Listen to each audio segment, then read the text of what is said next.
Frères et sœurs, dans son dernier discours avec les apôtres à la dernière scène, Jésus leur a assuré qu'il ne les abandonnerait pas. Il a promis l'Esprit Saint pour fortifier et guider les apôtres. L'Esprit de vérité et de force donne aux apôtres la connaissance approfondie des enseignements de Jésus. Dans la lecture de l'Évangile d'aujourd'hui, Jésus dit « Et vous aussi, vous allez rendre témoignage, car vous êtes avec moi depuis le commencement. Vous serez mes témoins parce que l'Esprit témoignera en vous. Et l'Esprit témoigne parce qu'il vient d'auprès du Père, parce que le Fils l'envoie d'auprès du Père. C'est donc que l'Esprit est à la fois vérité et force, et c'est cela qui fait le témoignage. Témoin, c'est le même mot que martyr.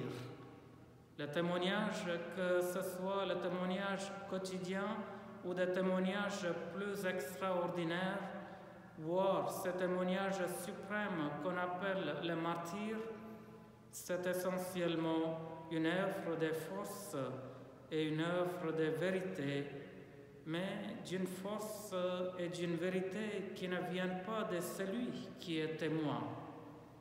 Ce n'est pas de nous que nous témoignons, ce n'est pas par notre propre force que nous témoignons, ce n'est pas la lumière ou la vérité que nous posséderions dont nous sommes les témoins.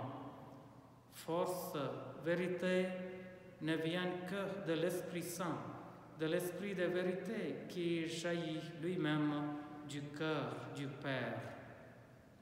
Dans le décret sur l'activité missionnaire de l'Église, Agendas du Concile Vatican II, nous lisons « La mission de l'Église s'accomplit donc par l'opération au moyen de laquelle, obéissant à l'ordre du Christ et mue par la grâce de l'Esprit Saint et la charité, elle devient effectivement présente à tous les hommes et à tous les peuples pour les amener par l'exemple de sa vie, par la prédication, par les sacrements et les autres moyens de grâce à la foi, à la liberté, à la paix du Christ, de telle sorte que leur soit offerte comme la voie libre et sûre pour participer pleinement au mystère du Christ. Il n'est pas si simple que cela d'être témoin du Christ. Il faut être réellement habité par la présence de l'Esprit Saint, Esprit de lumière et Esprit d'amour. Notre Dieu, c'est le Dieu d'amour. C'est un Dieu de pardon. C'est un Dieu proche. C'est un Dieu que l'on prie tous les jours. C'est un Dieu qui vient à notre secours, qui s'intéresse à nous. C'est un Dieu qui s'est fait homme par amour pour nous, parce que Dieu est Père, parce que Dieu se penche sur la vie de chacun de nous, parce qu'il nous a créés dans un geste d'amour. Il faut que nous sachions témoigner de cela.